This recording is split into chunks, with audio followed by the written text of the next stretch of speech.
Shalom Bapak Ibu Saudara yang dikasihi Tuhan. Kita kembali bersama dalam pengajaran firman iman kali ini. Saya percaya Tuhan mempunyai pesan yang sangat baik bagi kita.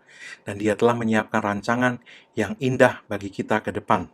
Kita akan melihat Kejadian pasal 47 ayat 13-27 mengenai kelaparan besar yang terjadi di Mesir. Tetapi sebelum kita mulai membacanya, saya perlu menyampaikan terlebih dahulu bahwa ketika kelaparan itu terjadi, kerajaan Mesir tidak mengalami kehancuran, malahan mendapat keuntungan karena hikmat Tuhan yang bekerja lewat Yusuf. Tuhan mau mengerjakan hal yang sama kepada kita lewat hikmat Yusuf sorgawi kita, yaitu Tuhan Yesus Kristus.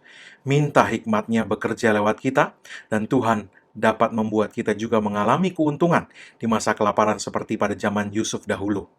Mari kita buka Kejadian 47 ayat 13-27. Dikatakan demikian, di seluruh negeri itu tidak ada makanan, sebab kelaparan itu sangat hebat, sehingga seisi tanah Mesir dan tanah Kanaan lemah lesu karena kelaparan itu. Maka Yusuf mengumpulkan segala uang yang terdapat di tanah Mesir dan di tanah Kanaan, yakni uang pembayar gandum yang dibeli mereka, dan Yusuf membawa uang itu ke dalam istana Firaun. Setelah habis uang di tanah Mesir dan di tanah Kanaan, datanglah semua orang Mesir menghadap Yusuf serta berkata, "Berilah makanan kepada kami, mengapa kami harus mati di depanmu, sebab tidak ada lagi uang?"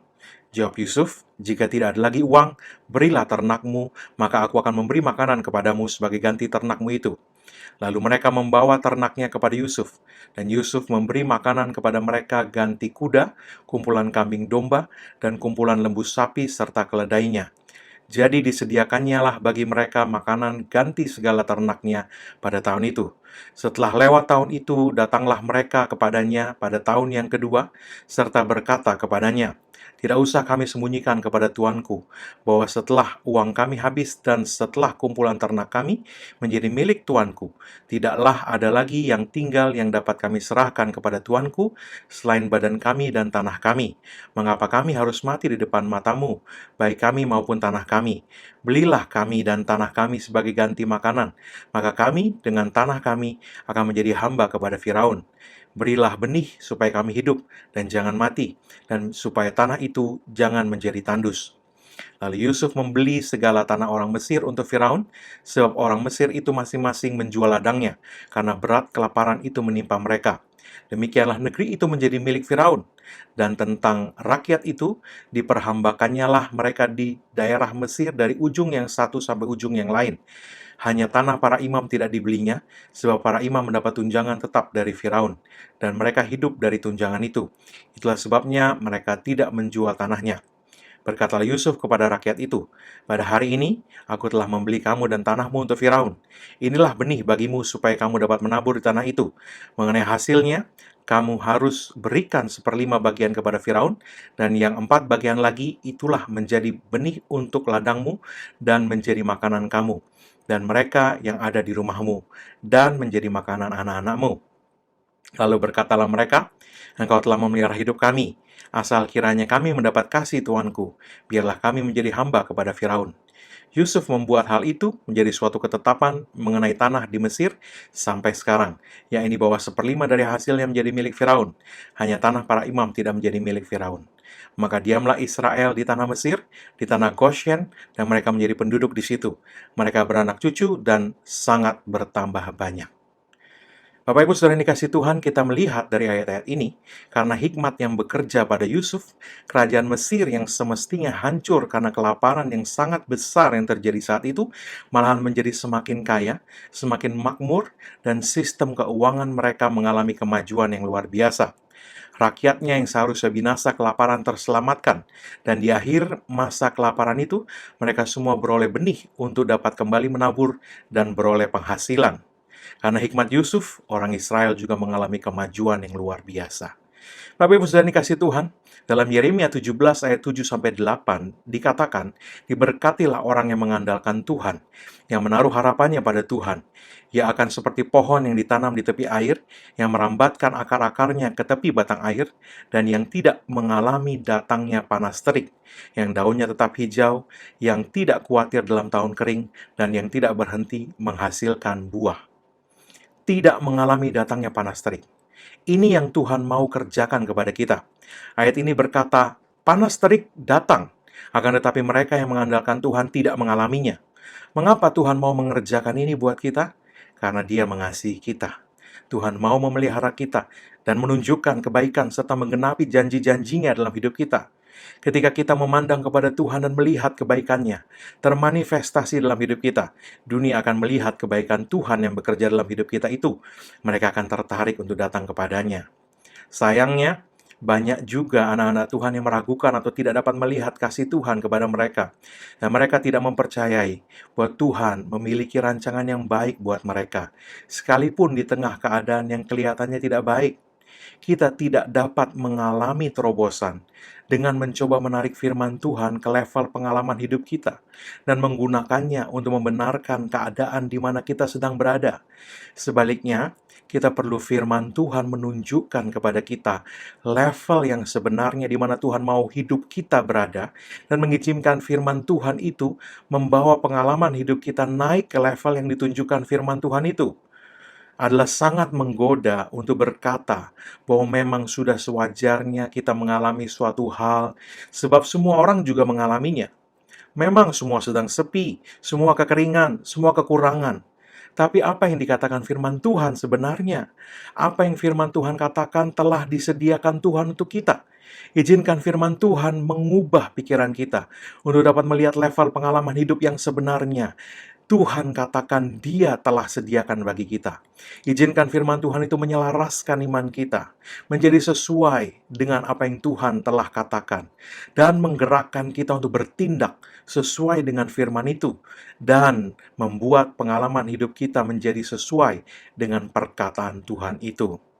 Kita perlu mendengar firman Tuhan yang menunjukkan apa yang Tuhan telah janjikan dan sediakan bagi kita. Firman yang di atas situasi natural kita. Itu yang kita perlu dengar. Sebab firman Tuhan seperti itulah yang akan membawa kita naik ke level kehidupan yang sesuai dengan janji-janji Tuhan. Yaitu kehidupan yang di atas situasi natural. Mazmur 91 berkata, walau 1.000 orang rebah di sisiku dan 10.000 di sebelah kananku, hal itu tidak akan menimpa aku. Itulah yang Tuhan kerjakan buat kita. Itulah yang Tuhan mau lakukan untuk kita. Level kehidupan di atas situasi natural. Menerima keadaan kita sebagaimana adanya akan membuat kita terjebak di sana. Menerima perkataan Tuhan yang ada di atas situasi natural akan membawa kita juga berjalan di atas situasi natural itu. Matius 14 ayat 25-31 berkata, kira-kira jam 3 malam, datanglah Yesus kepada mereka berjalan di atas air. Ketika murid-muridnya melihat Dia berjalan di atas air, mereka terkejut dan berseru, "Itu hantu!" Lalu berteriak-teriak karena takut. Tetapi segera Yesus berkata kepada mereka, "Tenanglah, aku ini, jangan takut." Lalu Petrus berseru dan menjawab Dia, "Tuhan, apabila Engkau itu, suruhlah aku datang kepadamu berjalan di atas air." Perhatikan, kata Yesus, "Datanglah." Maka Petrus turun dari perahu dan berjalan di atas air mendapatkan Yesus. Tetapi ketika dirasanya tiupan angin, takutlah ia, lalu mulai tenggelam. Lalu berteriak, "Tuhan, tolonglah aku." Segera Yesus mengulurkan tangannya, memegang dia dan berkata, "Hai orang yang kurang percaya, mengapa engkau bimbang?" Petrus mendengar perkataan Yesus dan dia berjalan di atas air. Kita perlu mendengar perkataan Yesus, mengarahkan pandangan kita kepada Yesus, memegang, mempercayai, memperkatakan, bahkan memproklamirkan janji-janjinya terhadap situasi yang kelihatan di sekeliling hidup kita, dan menolak untuk memandang kepada situasi yang natural itu. Selama Petrus memandang kepada Yesus, berjalan di atas perkataannya, bersandar pada perkataan Yesus itu, dia berjalan di atas air, di tengah badai, dan tidak terpengaruh oleh situasi yang sedang terjadi. Akan tetapi, begitu dia membiarkan situasi di sekelilingnya mempengaruhi hati dan percayanya, Petrus mulai tenggelam. Kita perlu berdiri teguh pada firman Tuhan sebagai landasan pengalaman hidup kita, dan bukan pengalaman hidup yang mendikte penerimaan kita kepada firman Tuhan. Firman Tuhanlah yang seharusnya menjadi kata terakhir dan bukan pengalaman hidup yang sedang kita alami. Ketika Petrus tenggelam dan kembali berseru kepada Yesus, Yesus segera memegang Petrus sambil berkata, "Mengapa kurang percaya? Mengapa bimbang?" Dengan kata lain, mengapa lebih percaya pada apa yang kamu lihat daripada perkataanku? Mengapa menerima situasi lebih daripada apa yang aku katakan? Kita perlu berdiri di tengah badai dan mendeklarasikan janji-janji Tuhan terhadap badai itu. Yesus meneduhkan badai dengan menghardik badai itu. Dan Yesus berkata kepada kita dalam Markus 11 ayat 23, untuk berkata kepada gunung, beranjaklah dan tercampaklah ke dalam laut, dengan tidak bimbang, tetapi percaya kepadanya, bahwa apa yang kita katakan itulah yang akan terjadi. Maka hal itu akan terjadi bagi kita. Firman Tuhan dalam Mazmur 56 ayat 8-11 berkata, sengsaraku engkaulah yang menghitung, air mataku kau taruh dalam kirbatmu, bukankah semuanya telah kau daftarkan?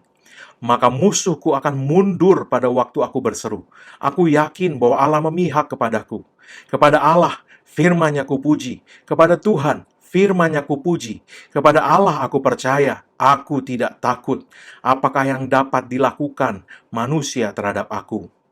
Apa yang dikatakan pemazmur tadi? Di tengah sengsaranya dia berseru kepada Tuhan. Dia menaruh keyakinannya pada Tuhan.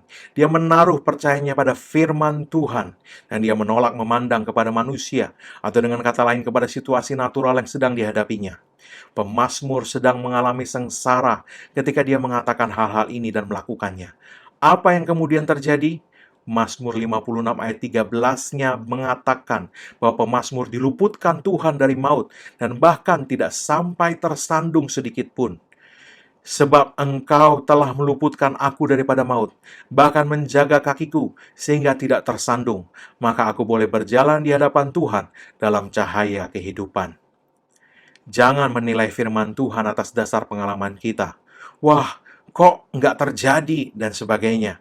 Tetapi biarkan firman Tuhan yang menilai pengalaman kita dan memberitahukan kepada kita bahwa bukan itu sebenarnya bagian kita. Bahwa bagian kita sebenarnya ada di atas situasi yang sedang terjadi.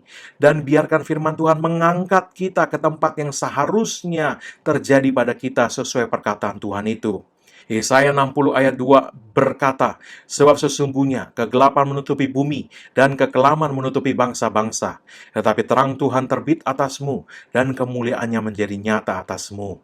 Ayat 5-nya berkata, pada waktu itu engkau akan heran melihat dan berseri-seri, engkau akan tercengang dan berbesar hati, sebab kelimpahan dari seberang laut akan beralih kepadamu, dan kekayaan bangsa-bangsa akan datang kepadamu. Pada waktu kegelapan menutupi bumi, kelimpahan seberang lautan akan beralih kepadamu, dan kekayaan bangsa-bangsa akan datang kepadamu. Percayai hal ini, berdiri teguh di atasnya, stand firmly upon it. Kepada Tuhan, firman-Nya kupuji. Kepada Tuhan, firman-Nya kupuji. Kepada Tuhan, firman-Nya kupuji. Pemazmur berdiri teguh di atas perkataan Tuhan, dan perkataan Tuhan itu meluputkannya dan mengubah situasi hidupnya.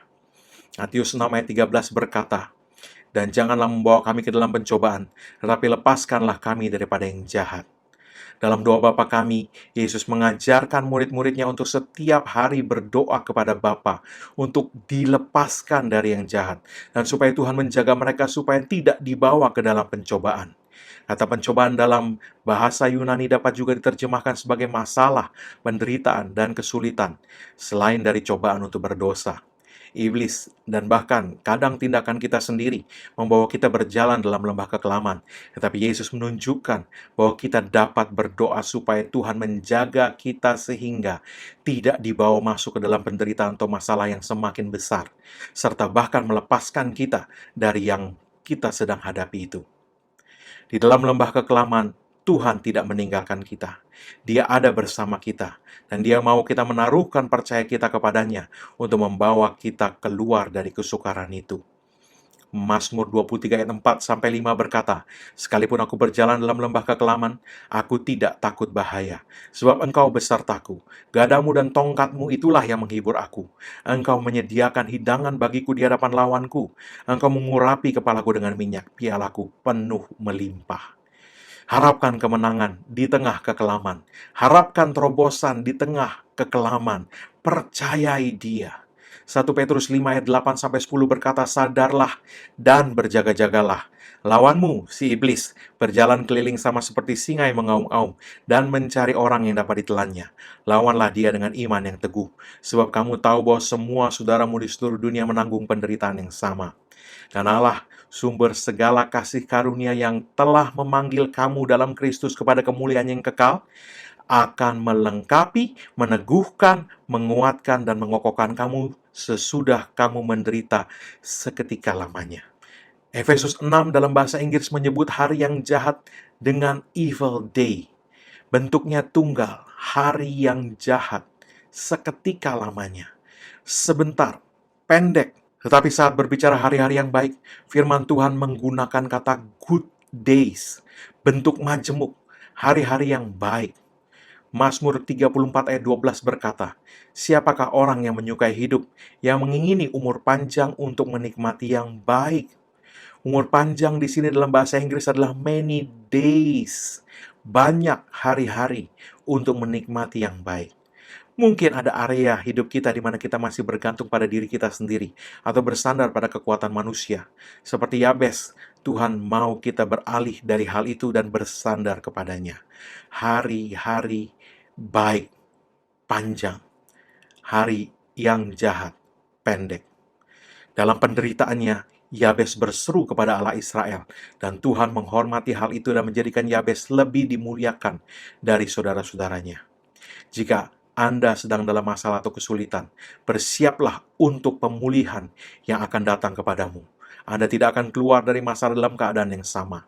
Setelah menderita seketika, firman Tuhan dalam 1 Petrus 5 ayat 10 tadi berkata, kita akan menjadi lebih kuat, kokoh. Dalam bahasa Inggris juga dipakai kata perfect, menjadi sempurna. Itulah yang firman Tuhan janjikan. Dalam keuangan, dalam kesehatan, dalam rumah tangga, kita menjadi lebih kuat, kokoh, dan sempurna.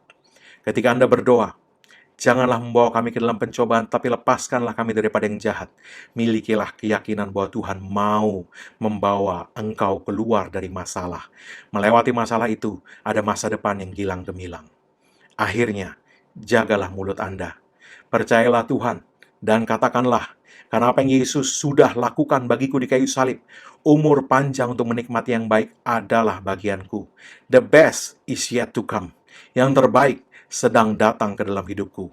1 Petrus 3 ayat 10 berkata, "For he that will love life and see good days, let him refrain his tongue from evil, and his lips that they speak no guile." Dalam bahasa Indonesia dikatakan siapa yang mau mencintai hidup dan mau melihat hari-hari baik, ia harus menjaga lidahnya terhadap yang jahat dan bibirnya terhadap ucapan yang menipu. Jaga mulut Anda. Jangan katakan di depan masih ada masa hari-hari yang buruk. Harapkan yang baik. Percayai Tuhan dan janjinya. Deklarasikan perkataannya di hadapan masalahmu. Dan katakan, karena Yesus, the best is yet to come. Amin. Bapak Ibu Saudara yang dikasihi Tuhan, mari angkat kedua tangan di hadapan Tuhan. Saya mau berdoa. Sepanjang minggu ke depan, Tuhan kiranya melindungi setiap kita maupun orang-orang yang kita kasihi dari segala bahaya, celaka, kecelakaan, dan tragedi. Tuhan menjagai Anda dari segala sakit penyakit. Tuhan melindungi kita dan orang-orang yang kita kasihi dari segala yang jahat. Dalam nama Yesus, dan Tuhan memberkati engkau dan orang-orang yang engkau kasihi dengan kemurahannya, kesehatan ilahinya, kelimpahannya, dan dengan segala berkat dan shalom-Nya. Tuhan menempatkan engkau di tempat yang tepat, di waktu yang tepat, untuk mengalami segala kelimpahannya. Dalam nama Yesus. Amin.